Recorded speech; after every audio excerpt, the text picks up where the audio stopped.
He came back after 12 years, but his daughter had already chosen her real dad. The voicemail came on a Tuesday. Sarah Martinez had been washing dishes when her phone buzzed on the counter. She almost didn't check it. Telemarketers had her number and she was tired. But something made her dry her hands and press play. "Sarah, it's me. It's Ben. I know I have no right to call you after all these years, but I'm in town and I'd really like to see Emma. If that's okay. I'm staying at the Courtyard on 5th Street. Room 212. Please call me back." The plate slipped from Sarah's hands and shattered in the sink. Ben, her ex-husband, Emma's biological father, the man who'd walked out when their daughter was 3 years old and never looked back. That was 12 years ago. Emma was 15 now, a sophomore in high school, honor roll student. Varsity soccer player, daughter of Sarah and Michael, the man who'd married Sarah 7 years ago and loved Emma like she was his own blood. And now Ben wanted to see her. Sarah stood frozen in her kitchen, staring at the broken ceramic in the soapy water, trying to remember how to breathe. The girl who didn't remember Emma came home from soccer practice an hour later, cheeks flushed, ponytail swinging, completely unaware that her world was about to tilt on its axis. "Mum, coach says I'm starting in Friday's game." She dumped her duffel bag by the door, a habit Sarah had given up trying to break, and headed straight for the fridge. "Can Dad come? I know he has that work thing, but maybe he can leave early." Dad, she meant Michael, had called him Dad since she was 9 when he'd sat her down and asked if she'd be comfortable with it. "Only if you want to," he'd said. "I don't want to replace anyone or make you feel pressured. But I love you like my daughter, and if you ever want to call me Dad, I'd be honored." Emma had thought about it for exactly 3 seconds before saying, "Okay, Dad," and that had been that. She didn't remember Ben. Not really. Sometimes she'd ask about him, usually when filling out medical forms or family tree projects, but he was more concept than person to her. The man who'd left. The biological father who'd chosen not to be a father at all. Sarah had been careful never to poison Emma against him. She'd simply told the truth. "Your biological father and I weren't compatible. He decided he couldn't be the parent you deserved, so he left. But Michael chose us, and he shows up every single day." Now Sarah stood in the kitchen watching her daughter devour leftover pasta, and she had no idea how to say what needed to be said. "Emma, honey, can you sit down for a minute?" Emma looked up, immediately alert to the serious tone. "What's wrong? Is Dad okay?" "Dad's fine. He'll be home in an hour." Sarah took a breath. "I got a call today, from Ben, your biological father. He's in town and he wants to see you." The pasta container froze halfway to Emma's mouth. "What?" "He left a voicemail, said he's staying at a hotel downtown and wants to meet you." Emma set the container down slowly. Her expression was unreadable. "Why?" "I don't know. He didn't say." "Why now, after 12 years?" "I don't know that either." Emma stared at the table, processing. Sarah waited, heart hammering, having no idea what her daughter was feeling. Finally, Emma looked up. "Do I have to see him?" "No," Sarah said immediately. "Absolutely not. This is your choice.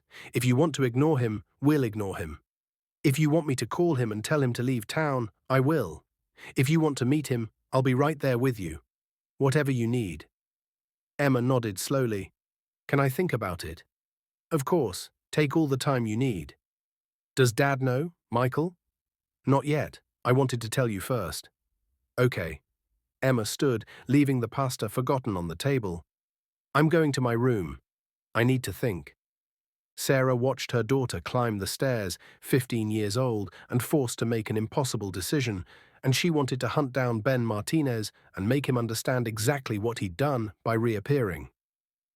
The man who left Michael came home to find Sarah sitting at the kitchen table, staring at nothing. "Hey." He kissed the top of her head. "Rough day." Ben called. Michael froze, jacket half off. "What?" Sarah told him everything, the voicemail, Emma's reaction, the choice she'd given their daughter. Michael sat down heavily. "After 12 years, he just shows up and wants to see her." "Apparently." "Did he say why?" "No, just that he's in town and wants to meet her." Michael's jaw tightened. He was usually the calm one, the steady presence, but Sarah could see anger flickering behind his eyes. He doesn't get to do this. He doesn't get to disappear for 12 years and then waltz back in like nothing happened. I know. Emma doesn't even remember him. I know. I'm her father, Michael said, and there was something fierce in his voice. I'm the one who's been here, who taught her to ride a bike and helped with homework and sat through every single soccer game, even when it's freezing and I have work the next day. Me, not him. Sarah reached across the table and took his hand. I know, baby. You are her father, in every way that matters. Then why do I feel like I'm about to lose her? You're not going to lose her, Sarah said firmly, but we have to let her make this choice. We have to let her decide if she wants to meet him.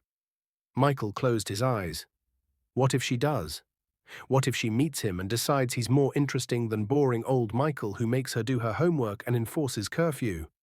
That's not going to happen. You don't know that. Sarah squeezed his hand. I know our daughter. I know the girl we raised. She's smart and grounded, and she knows who's been there for her. Meeting Ben isn't going to change that. Michael wanted to believe her. Sarah could see it. But fear had taken root, and fear was hard to dislodge. Emma appeared in the doorway. Dad? Michael's head snapped up. Hey, sweetheart, you okay? Emma came to the table and sat down. I want to meet him. Sarah's stomach dropped. Michael's hand tightened around hers. You're sure? Sarah asked. No, Emma admitted, but I think I need to. I've spent my whole life wondering about him. Why he left, what he's like, if I look like him. She glanced at Michael. I know it might be hard for you, Dad, but I need to know. Michael swallowed hard. Okay. If that's what you need, then we'll make it happen. You're not mad? I'm terrified, Michael said honestly. But you're 15, and you're smart, and you deserve to make your own choices. So if you want to meet him, I support you. Emma got up and hugged him, and Sarah saw Michael close his eyes and hold on tight. I love you, Dad, Emma said. That's not going to change. I love you too, Emma Bear, Michael whispered. But Sarah saw the fear in his eyes, and she knew that words weren't going to be enough to make it go away. The meeting they arranged to meet at a coffee shop. Neutral territory. Sarah insisted on being there, and Emma didn't argue. Michael wanted to come too, but Emma gently asked him to stay home. I need to do this without worrying about how you're feeling, she explained. I need to focus on what I'm feeling. Is that okay? It clearly wasn't okay, but Michael nodded anyway. Call me if you need me. I can be there in 10 minutes. I will. I promise. Now Sarah and Emma sat in a booth at Common Grounds, both nursing hot chocolates neither of them wanted, waiting for a man who'd been absent for 12 years. Emma kept checking her phone. He's late. Only 5 minutes. Still late. Emma's knee bounced under the table. What if he doesn't show up? What if this was all some weird test and he never actually planned to come? Then we'll finish our hot chocolate and go home, Sarah said, and you'll have your answer about what kind of person he is. The door opened. A man walked in, tall, dark hair graying at the temples, wearing jeans and a button-down that looked like he'd bought it specifically for this meeting. He scanned the coffee shop, and his eyes landed on their booth. On Emma. Sarah watched his face transform, watched him see his daughter, almost grown, nothing like the toddler he'd left, and struggle with the magnitude of what he'd missed. He walked over slowly, like he was approaching something precious and breakable. Emma? His voice cracked on her name. Emma stared up at him. Hi. Hi. He stood there awkwardly, hands in his pockets. Can I sit? Emma nodded. He slid into the opposite seat, not looking at Sarah at all. His entire focus was on Emma, drinking her in like he was trying to memorize every detail. You're so grown up, he said softly. You were so little when I left. And now you're almost an adult. I'm 15, Emma said. Her voice was carefully neutral. Right. 15. High school? Sophomore. That's great. Do you like school? It's fine. I'm on the soccer team. Soccer, that's wonderful. What position? Forward. Are you good? Yeah, I'm starting in Friday's game. Ben smiled, and Sarah saw Emma see it, saw her recognize something of herself in his face. The same smile, the same dimple in the left cheek. I bet you're great, Ben said. You were always so athletic, even as a baby. Always climbing, always running. You gave your mum heart attacks. He finally glanced at Sarah, acknowledgement and apology all mixed together. She gave him nothing back. This wasn't about her. I don't remember that, Emma said. I don't remember you at all. Ben flinched. I know, I didn't expect you to. You were only 3 when I left. Why did you leave? The question hung there, stark and necessary. Ben closed his eyes briefly. Because I was young and stupid and terrified, he said. Because I didn't know how to be a father, and I convinced myself you'd be better off without me. Because I was a coward. That's not an answer, Emma said. That's excuses. Sarah felt a flash of pride, her daughter cutting through bullshit with precision. Ben nodded. You're right. The real answer is that I left because it was easier than staying. Easier than doing the hard work of being a parent. Easier than growing up and being responsible. I chose the easy path, and you paid the price. I'm sorry. Okay, Emma said. Okay? You're sorry. I heard you. Okay. Ben looked like he'd been expecting more. I know sorry isn't enough. I know I can't make up for 12 years. But I'm here now. I want to try to be part of your life if you'll let me. Emma tilted her head, studying him. Why now? What changed? I got sober, Ben said, 3 years ago, and part of recovery is making amends to the people you've hurt. You're at the top of that list, Emma. You and your mother. So this is about your recovery, Emma said flatly. This is you checking a box so you can feel better about yourself. No, Ben said quickly. I mean, yes, it's part of my program. But it's more than that. I think about you every day. I have for years. I just didn't know how to reach out. Didn't think I had the right to. But my sponsor said that you deserved the chance to meet me, to ask questions, to decide for yourself what you wanted. So here I am. Emma absorbed this. Where have you been? The last 12 years. California, Los Angeles. I worked in the film industry. Production assistant stuff, nothing glamorous. I'm back in town because my mom, your grandmother, is sick. I'm taking care of her. I have a grandmother. You do. She'd love to meet you if you're interested. Emma glanced at Sarah, who kept her expression neutral. This was Emma's decision. Maybe, Emma said. I don't know. This is a lot. I know. I'm not trying to rush you. I just wanted you to know that there's family here. People who want to know you. I have family, Emma said. I have Mom. And I have Dad. Ben's face tightened. Your stepdad, you mean? No, Emma said firmly. My dad, Michael, he's my father in every way that matters.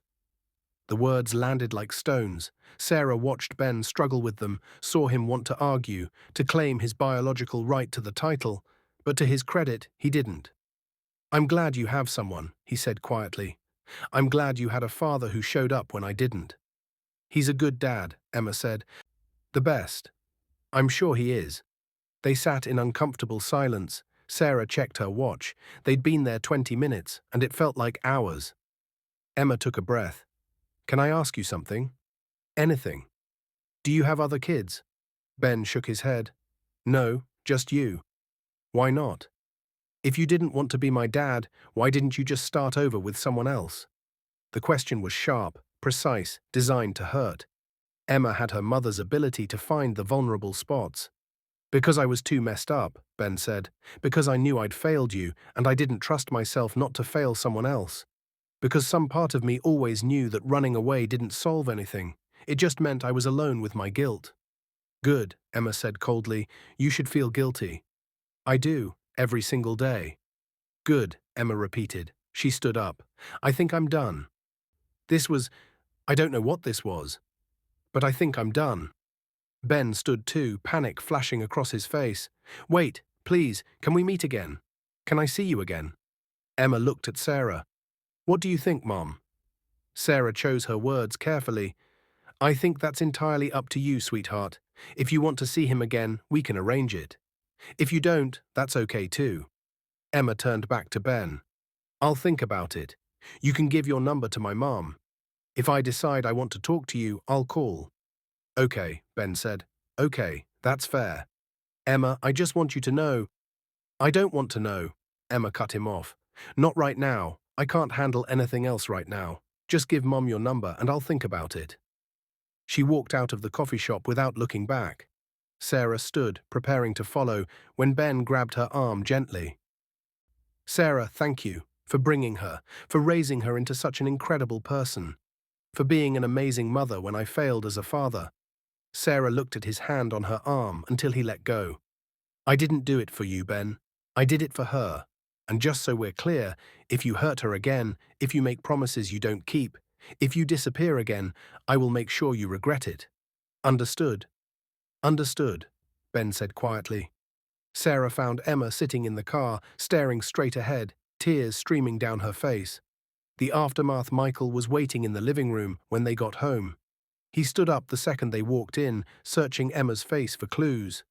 "How did it go?" Emma walked straight into his arms and started sobbing. Michael held her, looking over her head at Sarah with terrified eyes. Sarah shook her head slightly. "Not now.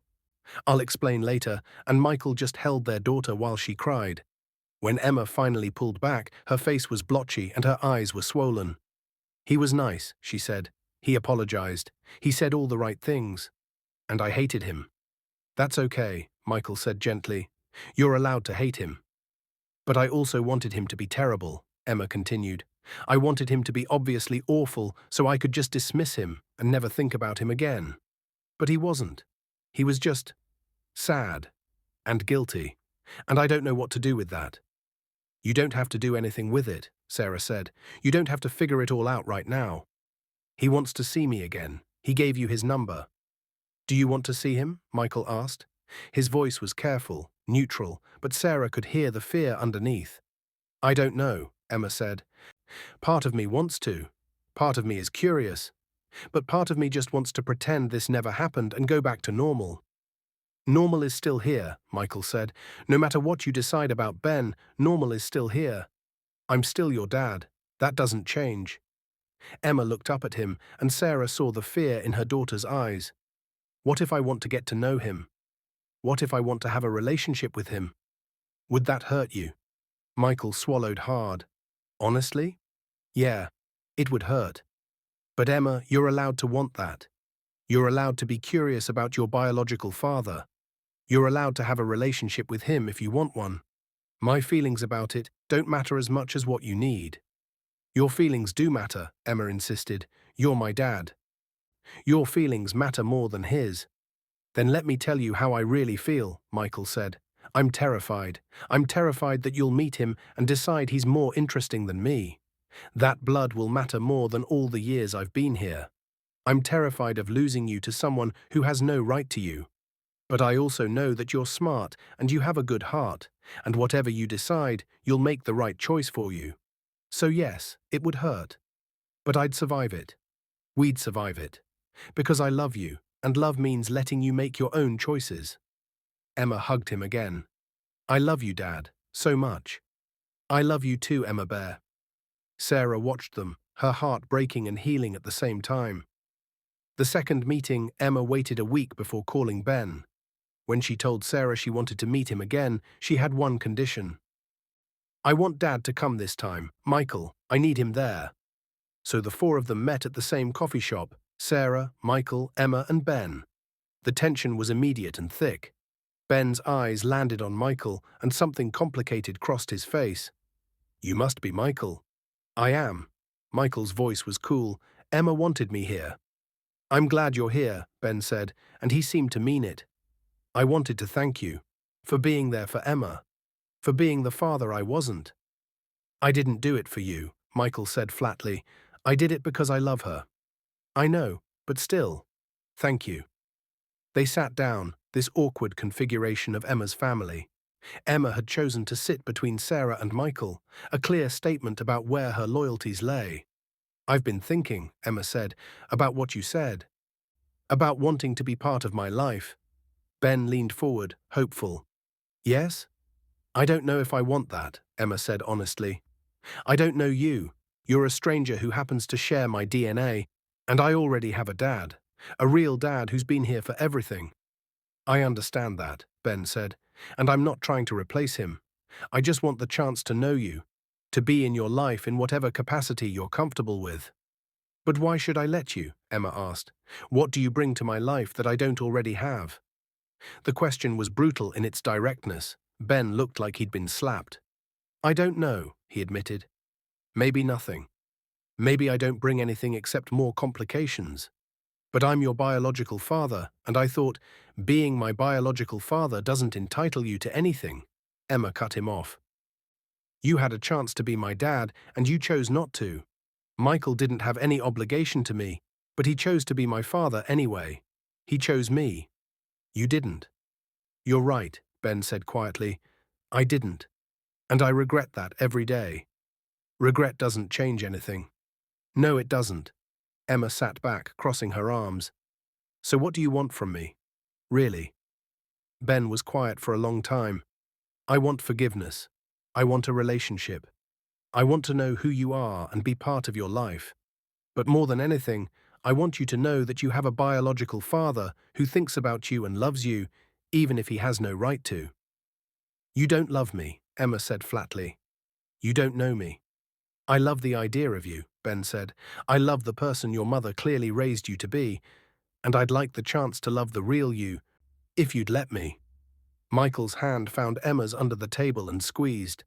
I'll think about it, Emma said, but I'm not making any promises. And if I do decide to get to know you, it's going to be on my terms, slow, careful, with clear boundaries. I'll take whatever you're willing to give, Ben said. And you need to understand something, Emma continued. Michael is my dad, not you. That's not going to change. I don't care about biology. I care about who showed up. And that was him. Ben's eyes were wet. I understand. Do you? Emma leaned forward. Because I need you to really understand. I need you to know that you're not coming back to reclaim something you lost. You're starting from zero. Less than zero. You're starting from a deficit, and it's going to take years, if ever, for you to earn my trust. Can you handle that? I can try, Ben said. Trying isn't enough, Emma said. Michael doesn't try to be my dad. He just is. Every single day. No questions, no conditions, no second guessing. He just shows up. Can you do that? Ben looked at Michael, and something passed between them. Recognition, maybe, or respect. I can try to show up, Ben said. I can't promise I'll be perfect at it, but I can promise to try. Emma nodded. Okay, we can start with that. The long, slow work. Over the next 6 months, Emma and Ben met occasionally. Coffee shops mostly. Sometimes Sarah came, sometimes Michael, sometimes Emma went alone. Each meeting was carefully scheduled, carefully bounded. Emma kept Ben at arm's length, never letting him get too close. Ben sent texts that Emma sometimes answered and sometimes ignored. He came to one soccer game and sat in the back of the bleachers, not approaching, just watching. Emma pretended not to notice him, but Sarah saw her glance back once. Michael was gracious about it all, but Sarah could see the toll it was taking. He'd always been Emma's person, the one she went to with problems, the one whose opinion mattered most. Now she was dividing her attention, even if Ben only got scraps. I hate this, Michael admitted to Sarah one night. I know I shouldn't. I know I should be mature and supportive, but I hate sharing her. You're not sharing her, Sarah said. She's figuring something out. But her heart belongs to you. Anyone can see that. Can they? Michael's voice was small. Because I feel like I'm losing her. You're not, Sarah insisted. Michael, look at the facts. She calls you when she needs help. She sits with you when she watches TV. She asks your opinion on everything that matters. Ben gets scheduled meetings and polite conversation. You get her life. Michael wanted to believe her, but fear was sticky, and it clung. The breaking point. It came at Emma's 16th birthday party. They'd planned a backyard barbecue, family and close friends, nothing fancy. Emma had been clear that she didn't want Ben there. It's for family, she'd told him when he'd asked, and you're not family, not yet. Maybe not ever. Ben had accepted this with grace, or so Sarah thought, but halfway through the party he showed up, just appeared in the backyard with a wrapped present, smiling awkwardly, clearly having convinced himself that showing up would be a grand gesture Emma would appreciate. Emma saw him and froze. Then her face went hard. She walked over to him with controlled fury. "What are you doing here?" "I wanted to bring you a gift," Ben said, holding out the package. "I know you said not to come, but it's your 16th birthday. I couldn't miss that." "I told you not to come," Emma said, her voice tight. "I was very clear." "I know, but I thought—" "You thought wrong," Emma cut him off. "You can't just show up when you feel like it. That's the whole problem. You show up when it's convenient for you, when it makes you feel good about yourself. But being a parent isn't about convenience. It's about showing up when you're asked to, not when you want to."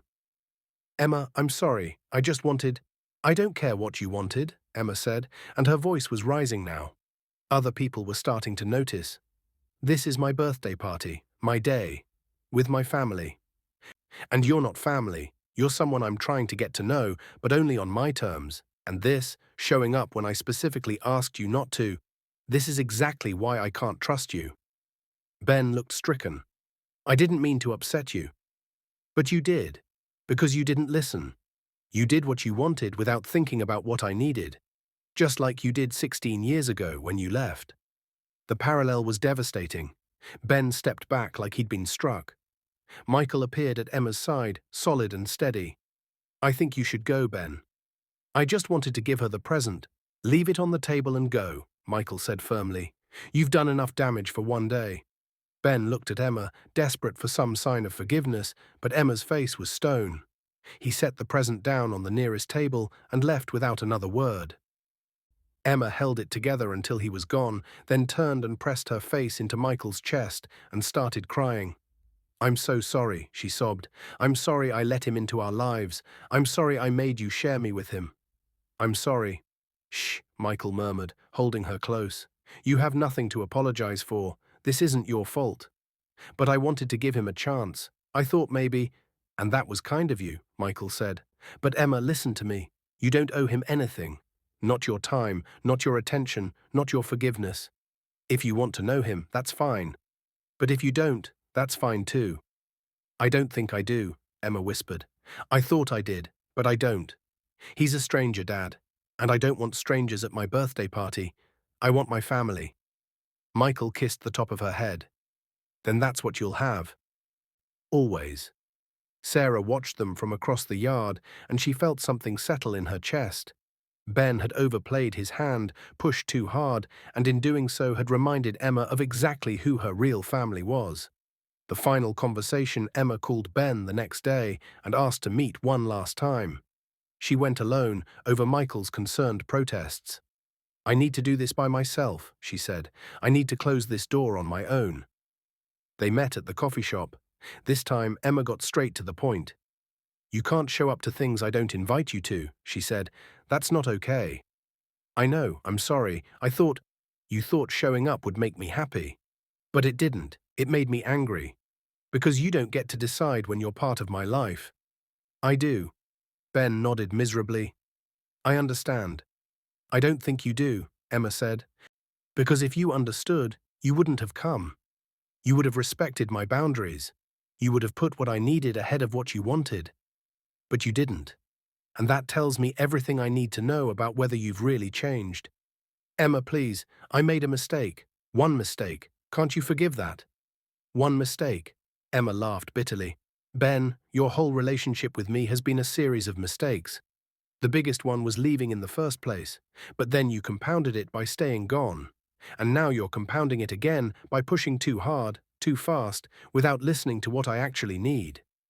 "What do you need?" Ben asked desperately. "Tell me and I'll do it." "I need you to leave me alone," Emma said quietly. "I need you to stop trying to be my father when I already have one. I need you to accept that biology doesn't make a family. Love does. Showing up does. And you've done neither." "I'm showing up now," Ben protested. 12 years too late," Emma said. "And showing up now doesn't erase 12 years of absence. It doesn't make me forget that you chose to leave, that you chose yourself over me. I was young and stupid." "I don't care," Emma cut him off.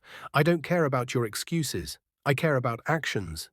And your actions have shown me that you're still selfish, still doing what feels right for you without considering how it affects me." Ben's face crumpled. "So that's it? You're just done with me?" "I was never really started with you," Emma said. I gave you a chance because I was curious, because I wanted to know where I came from. But I know now. I come from my mum, who's been there every single day. And I come from my dad, Michael, who chose to love me when he had no obligation to. I don't come from you. You're just a genetic donor. The words were harsh, final. Ben sat with them, tears streaming down his face. I love you, he whispered. No, you don't, Emma said. You love the idea of me. You love the idea of redemption. But you don't know me well enough to love the real me. And I don't know if I want you to. She stood up. I'm going to go now. Please don't contact me again. If I ever change my mind, I'll reach out. But I need you to respect my decision. Can you do that? Ben nodded, unable to speak. Goodbye, Ben, Emma said, and she walked out of the coffee shop and out of his life. Coming home, Michael was in the garage when Emma got home, pretending to organize tools but clearly just waiting for her. He looked up when she came in, his face anxious. How did it go? I told him not to contact me anymore, Emma said. Michael's face did something complicated, relief and guilt and sympathy all mixed together. Are you okay? Yeah, Emma said. I think I am. I thought I'd feel sad, but I just feel free. Like I closed a door that should have stayed closed in the first place. You're allowed to change your mind, Michael said. If you ever want to reach out to him again. I won't, Emma said firmly. He had his chance. Actually, he had lots of chances, and he blew every single one. I'm done giving chances to people who don't deserve them. Michael pulled her into a hug. I'm sorry it didn't work out the way you hoped. I'm not, Emma said into his chest, because it reminded me of what I already have. I have you. The best dad anyone could ask for. Why would I want more than that? Michael's arms tightened around her. I love you, Emma Bear. I love you too, Dad. They stood there for a long moment, father and daughter, connected not by blood but by choice, by years of showing up, by love earned one ordinary day at a time. Finally, Emma pulled back. Can I ask you something? Anything. Were you scared? When Ben came back, were you scared I'd choose him over you? Michael hesitated, then nodded. Terrified. That's ridiculous, Emma said. You're my dad. That was never in question. It felt in question, Michael admitted. Blood is powerful, and I'm not your biological father. I always knew that could matter someday. It doesn't matter, Emma said fiercely. Biology is just science. You're my dad because you chose to be. Because you show up every single day. Because you love me, not because you have to, but because you want to. That's worth more than any genetic connection. Michael's eyes were wet. You have no idea how much I needed to hear that. Well, it's true. Ben taught me something important. What's that? That being a parent isn't about biology. It's about choice. It's about showing up. It's about loving someone even when it's hard. You do all of that. He doesn't. So you're my dad. Period. Michael wiped his eyes, not bothering to hide the tears. Thank you. I needed that more than you know. I know, Emma said softly. I could see how scared you were. But Dad, you never had anything to worry about. You're irreplaceable. They hugged again, and Sarah watched from the doorway, her own eyes wet. Grateful that her daughter had learned the most important lesson. That family is built, not given. 6 months later, life returned to normal. Emma focused on school, soccer, her friends. Ben's brief appearance in her life became something she occasionally referenced but didn't dwell on. The unopened present from her birthday sat in her closet for a while before she finally donated it, still wrapped, to Goodwill. I don't even want to know what's inside, she told Sarah. It doesn't matter. Michael relaxed back into his role, the fear finally fading. Emma made a point of being extra affectionate with him for a while, calling him Dad more often, seeking his advice on things she could have figured out herself, just reassuring him that nothing had changed. One evening, Emma came home from school with a form. We're doing a project in English, she explained. We have to interview someone important in our lives about what family means to them. Can I interview you, Dad? Michael looked up from his laptop, surprised and touched. Of course, when? Now, if you have time. Michael closed his laptop immediately. I have time. They sat at the kitchen table while Emma pulled out her notebook and pen. Okay, first question. What does family mean to you? Michael thought about it. Family is the people who show up, not just for the big moments, but for the ordinary ones. The people who choose to be in your life and keep choosing it day after day. Emma wrote quickly. Question 2. Do you think blood relation is important to family? No, Michael said firmly. I think love and commitment are what make a family. Blood might bring people together initially, but it's the choice to stay that matters. Question 3. Can you tell me about a moment when you felt most like my parent? Michael smiled. There have been so many. But I think the first time you called me Dad, we were at the park, and you skinned your knee, and you ran to me crying, Dad, Dad, I need a Band-Aid. And I realized that you'd chosen me. That felt like the most important moment of my life. Emma's pen had stopped moving. She was staring at him with wet eyes. That's beautiful, Dad. It's true, Michael said. You choosing me meant more than any biological connection ever could. Emma set down her pen. Can I tell you something? Always. Sometimes I wonder what my life would have been like if Ben had stayed. If he'd been the one raising me instead of you. Michael's stomach clenched, but he kept his voice steady. And I'm so glad he didn't, Emma said, because I can't imagine anyone being a better dad than you. Ben showed me what I could have had. Someone who shows up when it's convenient, who makes promises he can't keep, who loves the idea of me more than the reality. But you show me every day what I actually have. Someone who shows up even when it's hard, who keeps his promises, who loves all of me, even the annoying parts. Michael reached across the table and took her hand. You don't have any annoying parts. Emma laughed. Yes, I do. I leave my soccer bag by the door, and I play my music too loud, and I argue about curfew. But you love me anyway. I love you because of those things, not in spite of them, Michael said. You're perfectly imperfect, and you're mine. I'm yours, Emma agreed. Not by blood, but by choice, and that's better. Michael pulled her into a hug across the table, awkward and perfect.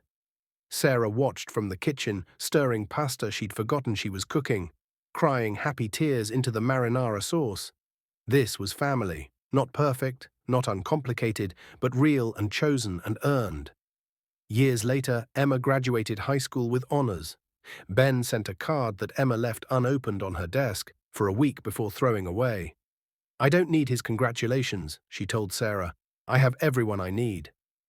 At her graduation party, Michael gave a speech that made everyone cry. 15 years ago, he said, I met an amazing woman and her incredible 7-year-old daughter. I didn't know then that they would become my whole world. I didn't know that being Emma's stepdad would turn into being Emma's dad, would turn into being the luckiest man alive. Emma, you've taught me that family isn't about where you come from. It's about who chooses to walk beside you. Thank you for choosing me. I love you. Emma hugged him so hard he lifted her off her feet, both of them laughing and crying. Later, when most of the guests had left, Emma found Sarah cleaning up. Mum, do you ever regret it? Letting me meet Ben? Sarah thought about it. No, I think you needed to meet him to understand what you already had. Sometimes we need to see the alternative to appreciate what's right in front of us. He texted me last week, Emma admitted, asked if we could meet for coffee now that I'm 18. Said he respects my boundaries but wanted to try again. What did you say? I didn't respond. I thought about it, but I realized I don't want to. I'm not angry at him anymore. I'm just indifferent. He's a stranger who happens to share my DNA. And I already have a dad. You're allowed to feel however you feel, Sarah said. You don't owe him anything.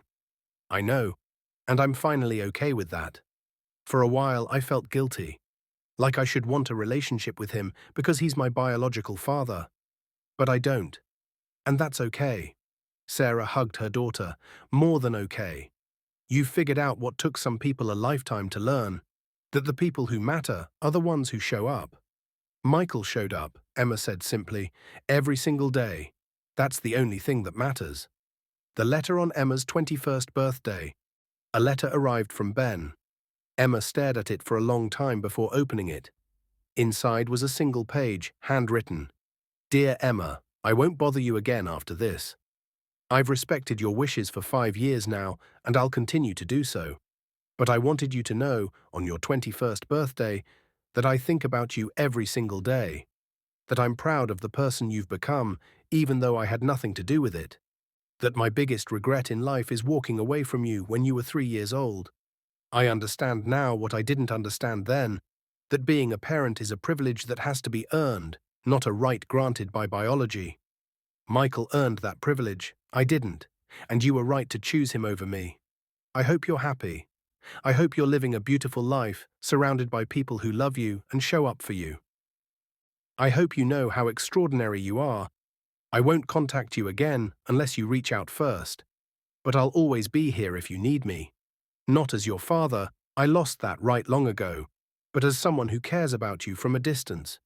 Be well, Emma. Emma read the letter twice, then showed it to Michael. What do you think? She asked. Michael read it carefully. I think it's honest and sad, and probably the best he could do. Do you think I should respond? Do you want to? Emma thought about it. No, I think this is his way of letting me go, and I appreciate that. But I don't need to respond. Some doors are meant to stay closed. Okay, Michael said, handing back the letter. Then that's what you'll do. Emma folded the letter and put it in a drawer. Not thrown away, but not displayed either. Just acknowledged and set aside. Dad, she said. Yeah? Thank you for being my father, for choosing me when you didn't have to, for loving me when it was hard, for showing me what real family looks like. Michael pulled her close. Thank you for letting me.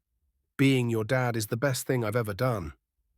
They stood there in the kitchen, father and daughter by choice, and Emma knew that she'd made the right decision all those years ago. Ben had given her biology, but Michael had given her everything else. The truth about love years passed. Emma finished college, started her career, fell in love with a wonderful man named David who reminded her of Michael in all the best ways. When David proposed, Emma called Michael first. Dad, I'm engaged. That's wonderful, sweetheart. I'm so happy for you. David's a good man. He is. He reminds me of you. The way he shows up. The way he loves me. It's the same. Steady, constant, real.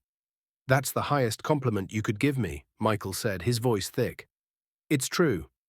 Dad, I want to ask you something. Anything. Will you walk me down the aisle? Michael was quiet for a moment. Then, Emma, I would be honored. But you should know, if you wanted to ask Ben, if you wanted your biological father to do it, I would understand. Why would I ask Ben? Emma said, genuinely confused. You're my father. You're the one who raised me. You're the one who gets to give me away. I just wanted you to know you had the option, Michael said. I don't want the option, Emma said firmly. I want you, only you. You've been my dad since I was 7 years old. You're the one who taught me what love looks like, what commitment means, what showing up does. Of course I want you to walk me down the aisle. There's no one else I'd even consider. Michael started crying. I love you so much, Emma. I love you too, Dad. Thank you for being exactly who I needed. The wedding day. Emma's wedding was beautiful, intimate and joyful, full of love and laughter. Sarah cried through the entire ceremony. David's parents beamed. Emma's friends cheered. And when it came time for Emma to walk down the aisle, Michael stood at the back of the church in his tuxedo, tears already streaming down his face, waiting for his daughter. Emma took his arm and looked up at him. Ready, Dad? Ready, Emma Bear. They walked slowly down the aisle, and with each step, Michael remembered. Remembered the 7-year-old girl with pigtails who'd asked if she could call him Dad. Remembered teaching her to ride a bike and helping with math homework and sitting through endless soccer games. Remembered the day Ben came back and Michael had been so afraid of losing her. Remembered Emma choosing him, again and again, year after year. As they reached the front of the church, before he gave her hand to David, Emma whispered, Thank you for showing up, Dad. For every single day. Michael kissed her forehead. Thank you for letting me. Being your father is my greatest joy. He placed her hand in David's, stepped back, and watched his daughter get married, his heart full to bursting. Later, at the reception, Emma gave a toast. I want to thank my parents, she said, raising her glass towards Sarah and Michael. Mom, you showed me what strength looks like. You raised me to be independent and fierce and kind. And Dad, she looked at Michael, You showed me that family is about choice. You chose me when you didn't have to. You loved me when it would have been easier to walk away. You showed me every single day what it means to be a real parent. Not just biologically, but in every way that actually matters. She paused, emotional. There's a quote I love. Anyone can be a father, but it takes someone special to be a dad. You're special, Dad. You're the best dad I could have asked for. And I hope that David and I can build the kind of love you and Mom showed me. The kind that chooses each other every single day, even when it's hard. The room erupted in applause. Michael was crying openly now, not caring who saw. Emma came over and hugged him. I mean every word. I know, Michael whispered. I love you so much. I love you too, Dad. The final truth. Ben heard about Emma's wedding through his mother. She'd seen the announcement in the local paper and mentioned it during one of his visits. Your daughter got married, she said gently. I know, Ben said. He'd seen the announcement too. Had stared at Emma's engagement photo for a long time, this beautiful woman he'd helped create, but never really known. Are you going to reach out, congratulate her? No, Ben said. She asked me not to contact her. I'm respecting that. Don't you think a wedding is different? Don't you think she'd want to hear from you? Mum, she doesn't want to hear from me. She made that very clear years ago, and I've accepted it.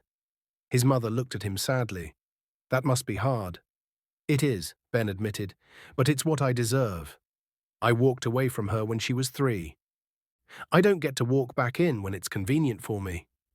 You tried, though. You reached out. That should count for something. It doesn't, Ben said. Not when it came 12 years too late. Emma has a father, Michael. A man who was there for every moment I missed. A man who earned the title I was given but threw away. He deserves to walk her down the aisle. I deserve to hear about it second-hand. That's very mature of you, his mother said. It's not maturity, Ben corrected. It's acceptance. I made my choices. Emma made hers, and I have to live with the consequences. He looked at Emma's engagement photo again. She was radiant, happy, clearly loved. I hope she has a beautiful wedding, he said quietly. I hope she has a beautiful life, and I hope Michael knows how lucky he is. Do you regret it? His mother asked. Leaving? Every single day, Ben said, but regret doesn't change anything. It just reminds me of what I lost. He put the newspaper aside and changed the subject. Some doors, once closed, were meant to stay that way. 20 years after Emma and David had 2 children, a boy and a girl. Michael was grandpa, present and doting, the same way he'd been present and doting as a father. Emma watched him with her children and marveled at her luck. Her kids would never know what it felt like to have a parent walk away. They'd never wonder if they were loved enough to make someone stay. Because Michael had shown her what real love looked like, and she'd built her own family on that foundation.